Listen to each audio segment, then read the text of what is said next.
नमस्कार, कैसे हैं आप लोग। मैं हूं आपके साथ हिमानी श्रोत्रिय। बुलेटिन की शुरुआत करते हैं, जहां प्रधानमंत्री नरेंद्र मोदी ब्रिक्स समिट में शामिल होने के लिए रूस के कजान शहर पहुंचे। यहां उन्होंने रूसी राष्ट्रपति पुतिन के साथ द्विपक्षीय बातचीत की। इस दौरान पुतिन ने कहा, हमारे संबंध इतने अच्छे हैं कि आप मेरी बात बिना ट्रांसलेटर के समझ जाते हैं। वहीं प्रधानमंत्री नरेंद्र मोदी ने यूक्रेन जंग पर भारत के स्टैंड को कायम रखा। उन्होंने कहा, हर समस्या का समाधान शांतिपूर्ण ढंग से हो। जम्मू कश्मीर में नए आतंकवादी संगठन तहरीक ए लेबैक या मुस्लिम का खुलासा हुआ है। काउंटर इंटेलिजेंस विंग और पुलिस ने श्रीनगर, गांदरबल, बांदीपोरा, कुलगाम, अनंतनाग और पुलवामा में कई लोकेशन पर छापा मारा। पुलिस ने बताया कि टीएलएम बैन आतंकी संगठन लश्कर-ए-तैयबा का एक अलग ग्रुप है, जिसे पाकिस्तान का हैंडलर बाबा हमास चला रहा है।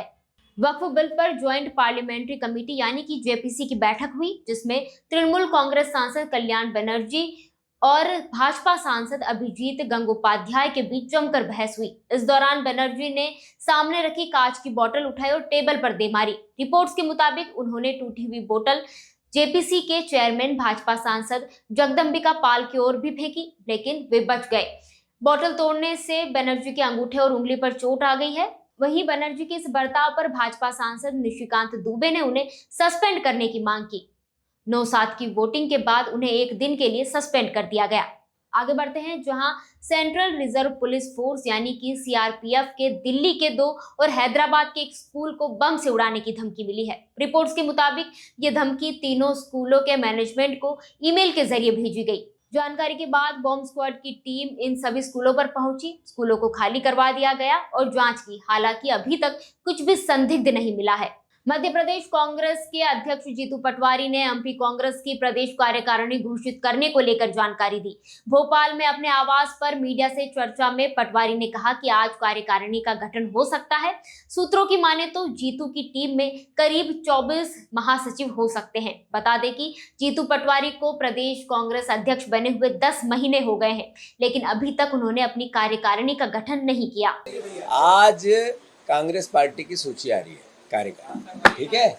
आगे बढ़ते हैं, जहां भोपाल के एक खेत में काले हिरण का शिकार किया गया है। शव 15 से 20 घंटे पुराना है।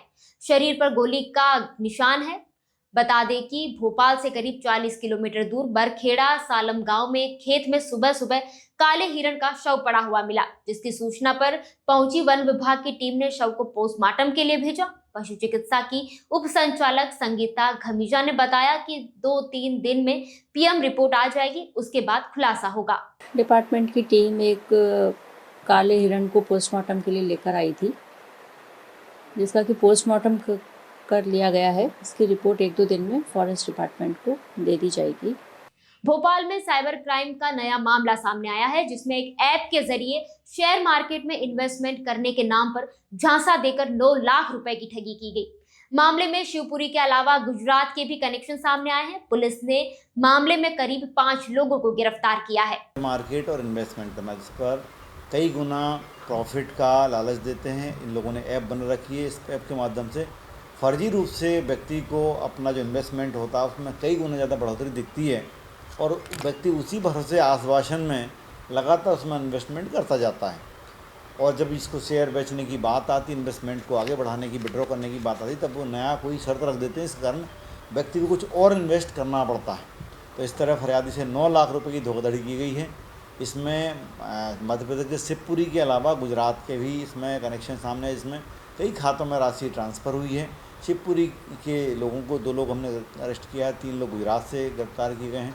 5 कुल आरोपी अभी तक इसमें गिरफ्तार हो चुके हैं। फ्रॉड वर्तमान में काफ़ी प्रचलन में है, जिसमें इन लोगों को रिमांड पर ले जाकर कार्रवाई की गई है और बहुत सारे इनके कनेक्शन, मोबाइल नंबर सामने आए हैं और खाते सामने इनकी पड़ताल आगे की विवेचना में जारी है। आगे बढ़ते हैं, जहां भोपाल से एक सनसनीखेज मामला सामने आया है। यहां 14 साल के एक बच्चे ने फांसी लगा ली, जिससे उसकी मौत हो गई। ऐशबाग इलाके में रहने वाला नाबालिग घर की सीढ़ियों पर लगी रेलिंग पर गमछे से लटका हुआ मिला। परिजन उसे देखते ही अस्पताल लेकर पहुंचे, लेकिन डॉक्टरों ने उसे मृत घोषित कर दिया। पुलिस ने बताया कि अभी मौत का कारण साफ नहीं हुआ है। पुलिस हर एंगल से जांच कर रही है। वहीं मिली जानकारी के मुताबिक परिजनों ने उसे फोन नहीं दिया था, जिसके बाद बच्चे ने ये कदम उठाया। बाग थाना क्षेत्र में कल एक सूचना मिली थी कि एक 14 साल का बच्चा है, वो अपने घर की रेलिंग से एक दुपट्टा बंधा था और उसमें गले में उसके दुपट्टा था। तो परिवारजनों ने उसको जब गले में इस तरह से दुपट्टे का फंदा देखा तो उसको अस्पताल लेके गए थे और उसे मृत पाया गया था। तो उस पर मर्ग कायम हुआ है। अभी तक कुछ जांच में कुछ और नहीं, अभी तो चूँकि परिजन अभी कथन देने की स्थिति में नहीं है तो अभी उसका पीएम वगैरह कराया गया है और आगे इसमें कार्रवाई की जाएगी। ये भी बात खबर बड़वानी से है, जहां दीपावली के दौरान हिंगोट युद्ध की कुप्रथा के चलते रंग में भंग डल जाता है। इसी कुप्रथा को बंद करने की मांग को लेकर शहर में झंडा चौक से कारंजा चौराहे तक जन जागरूकता रैली निकाली गई, जिसमें स्कूल के बच्चे और सामाजिक संगठनों के साथ आम नागरिक बुजुर्ग भी शामिल हुए। रैली के दौरान बच्चों ने हाथ में अलग अलग नारों की तख्तियां लेकर हिंगोट का विरोध करते हुए लोगों को जागरूकता का संदेश दिया। बता दें कि पूर्व में भी हिंगोट के विरोध में नगरवासी कलेक्टर और एसपी को ज्ञापन दे चुके हैं।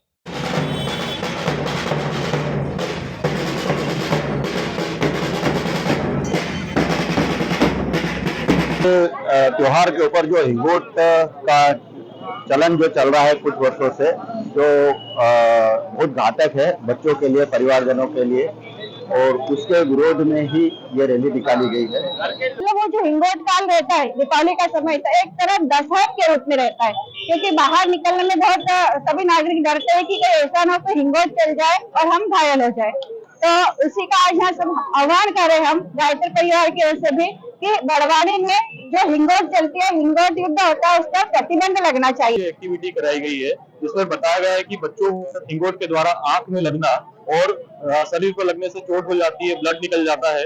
हमारे द्वारा ये भी एक्टिविटी बताई गई है कि कैसे हिंगोट जो चलाते हैं उनके रोध के लिए हमारे जो पुलिसमैन उनको पनिशमेंट दिया जाता है। ये चीजें भी हमारे द्वारा बताई गई है और सेंट जोसेफ स्कूल और रोटरी क्लब इसका विरोध करता है। हमारी बड़वानी पुलिस से यही गुहार है कि बड़वानी में पूरी तरीके से हिंगोट को रोका जाए। आगे बढ़ते हैं, जहां अगली खबर ग्यारसपुर से है। यहां कई गांवों में अवैध शराब बिकने की शिकायत लंबे समय से आबकारी विभाग को मिल रही थी, जिसको लेकर ग्यारसपुर हैदरगढ़ के कई गांवों में विभाग की टीम ने दबिश दी। दबिश में 5 गांवों में टीम को अवैध शराब मिली। उप निरीक्षक सुनील चौहान ने बताया कि क्षेत्र में कहीं भी अवैध शराब बेची नहीं जाएगी। अगर ऐसा कोई मामला सामने आता है तो आरोपी पर सख्त कार्रवाई की जाएगी। इस क्षेत्र के कोलवा जागीर, पिपरिया, रईस नगर, गुलनोटा, रिया जागीर में अनेक स्थानों में दबिश थी। उसमें 2 न्यायालयीन प्रकरण अभी तक बनाए गए हैं। अभी और भी कई गांवों में जाना है, जिससे कि अवैध मुद्रा संग्रह, विक्रय और निर्माण के लिए उचित वैधानिक कार्रवाई करने हेतु पूरा स्टाफ आया। खबर पन्ना से है, जहां अमानगंज में सिमरिया बाईपास के पास एक सड़क दुर्घटना का मामला सामने आया है, जहां तेज रफ्तार हार्वेस्टर अनियंत्रित होकर पलट गया। इस घटना में एक व्यक्ति की मौके पर ही मौत हो गई, जबकि हार्वेस्टर में सवार 3 लोग गंभीर रूप से घायल हुए हैं। सूचना पर पहुंची पुलिस टीम ने आनन फानन में घायलों को सामुदायिक स्वास्थ्य केंद्र में भर्ती कराया, जहां से उन्हें जिला अस्पताल पन्ना के लिए रेफर कर दिया गया। खबर निवाड़ी जिले से है, जहां पृथ्वीपुर पुलिस ने बड़ी कार्रवाई की है। दीपावली से पहले अवैध पटाखों का जखीरा बरामद किया गया है। पटाखा व्यापारी शिव कुमार गुप्ता ने अवैध पटाखों का भंडारण कर रखा था। पकड़े गए पटाखों की कीमत करीब 45 लाख रुपए बताई जा रही है। वहीं मौके से पुलिस ने पटाखा व्यापारी को गिरफ्तार किया है। शिव नारायण गुप्ता के दुकान में 9 बोरी काशीराम के पटाखे, एक बोरी में 100 पैकेट, कुल 900 पैकेट पाए गए। उससे जो है पटाखे रखने का लाइसेंस कागजात वगैरह पूछा गया, जो उसके पास कोई भी कागजात न होना बताया। किस प्रकार की कार्रवाई की जा रही है? उसमें विस्फोटक अधिनियम के तहत, नौखा के तहत विस्फोटक अधिनियम में कार्रवाई की जा रही है। आगे बढ़ते हैं, जहां निवाड़ी जिले के पृथ्वीपुर सामुदायिक स्वास्थ्य केंद्र में पदस्थ सफाई कर्मियों ने अपनी मांगों को लेकर अनिश्चितकालीन हड़ताल शुरू कर दी है। अस्पताल परिसर में सफाई कर्मी धरने पर बैठ गए। उनकी मांग है कि सफाई कर्मियों को अभी तक पूरा मानदेय नहीं मिला है। वहीं सफाई कर्मियों का कहना है कि स्वास्थ्य केंद्र में लगभग 10 साल से वे काम कर रहे हैं, लेकिन कृष्णा सिक्योरिटी सर्विस कंपनी के ठेकेदार ने शासन से निर्धारित मानदेय नहीं दिया। कई बार कंपनी के ठेकेदार से मांग की जा चुकी है, उसके बाद भी आज तक उनकी सुनवाई नहीं हुई, जिसके चलते सफाई कर्मियों ने कामकाज बंद कर हड़ताल शुरू कर दी। परेशानी जी है कि कोई वेतन ही नहीं मिल रही टाइम से। कुछ वेतन है, कुछ दे रहे हैं। 15 साल से 20 साल से आदमी कर्मचारी काम कर रहे हैं सीपर की पोस्ट पे। तो हमारी मांग है कि समय से वेतन दे और पूरी वेतन देना। कोई पीएफ है ना कुछ दे रहे हैं, ना कोई आदेश है हमारे पास कि कौन से बेस पे कर रहे हैं। और आदेश मांगते हैं तो बोलते हैं कि हटा देंगे हम। 20-20 साल से सब लोग काम कर रहे हैं, अभी तक हम लोगों को कोई आदेश नहीं दिया गया है कि आप किस हमसे कहते हम सीपर पोस्ट पे पदस्थ हैं यहाँ पे। क्योंकि हम लोगों को निर्धारित रूप से तनख्वाह नहीं दी जा रही है और समय पे भी नहीं दी जा रही और कम भी दी जा रही है। जो शासन द्वारा ऊपर से जो है मानदेय वो नहीं मिल रहा है, इसीलिए हम लोग बैठे। और हम लोग बैठे तो हम लोगों को धमकी भी दी जा रही है कि काम करो वरना घर बैठो। नौकरी पे से भी हटाने की धमकी मिल रही है। क्या चाहते हो? हम लोग ये चाहते हैं कि तनख्वाह बढ़ के मिले और समय पे तनख्वाह मिले। आगे बढ़ते हैं, जहां देवास जिले के सतवास में खेड़ापति हनुमान मंदिर में तोड़फोड़ करने के मामले में पुलिस ने एक आरोपी को गिरफ्तार किया है। पुलिस को हरिओम नाम के एक व्यक्ति पर शक था, जिसके चलते उसे पूछताछ के लिए बुलाया गया।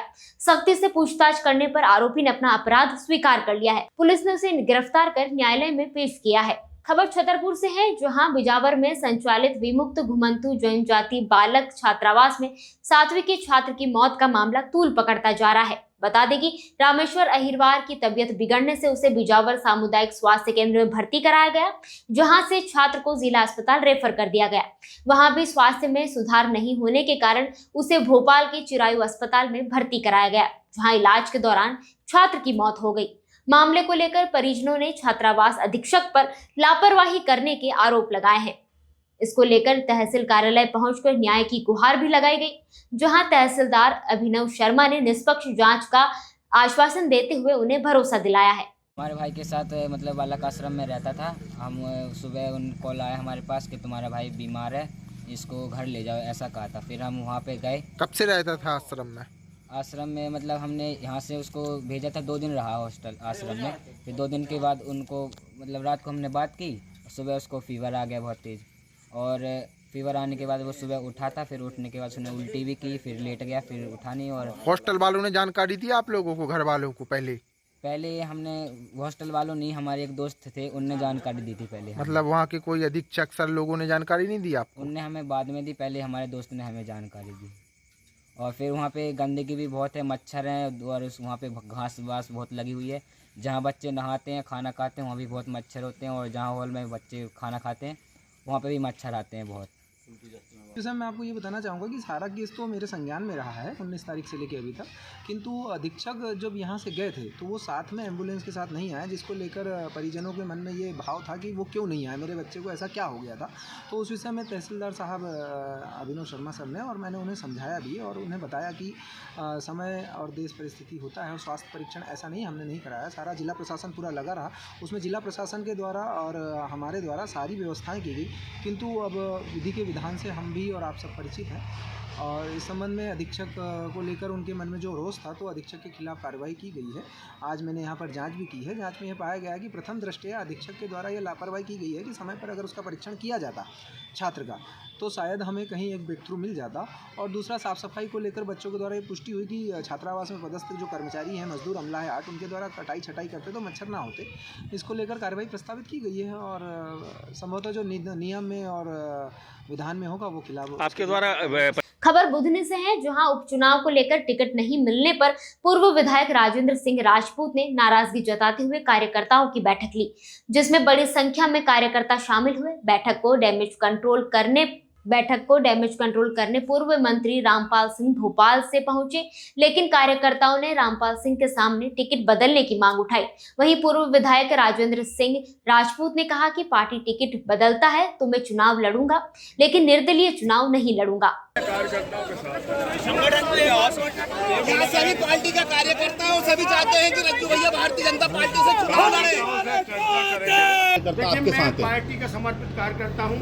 मेरे पिताजी ने पार्टी के लिए प्राण दे दिए और अब मेरी भी उम्र 70 हो गई, ठीक है ना, 70 हो गई। अब 70 के बाद मैं अपने आप को कलंकित होकर के जैसे सरताज जी का ऐसा नहीं जाना चाहता। मैं उनके बहुत स्वर्गवास चले गया, मैंने उनका नाम इसलिए लेना पड़ा कि वो उन्होंने अंतिम क्षणों में अपनी इस तरीके का करा।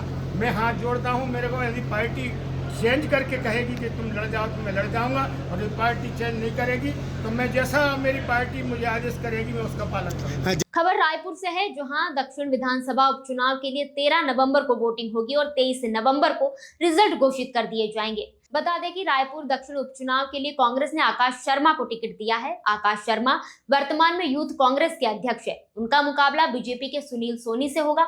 बता दें कि रायपुर दक्षिण सीट भाजपा विधायक बृजमोहन अग्रवाल के सांसद चुने जाने के बाद खाली हुई थी। बुलेटिन में फिलहाल इतना ही। ऐसी और भी खबरों के लिए देखते रहिए, सुनते रहिए और पढ़ते रहिए नेशन मिरर।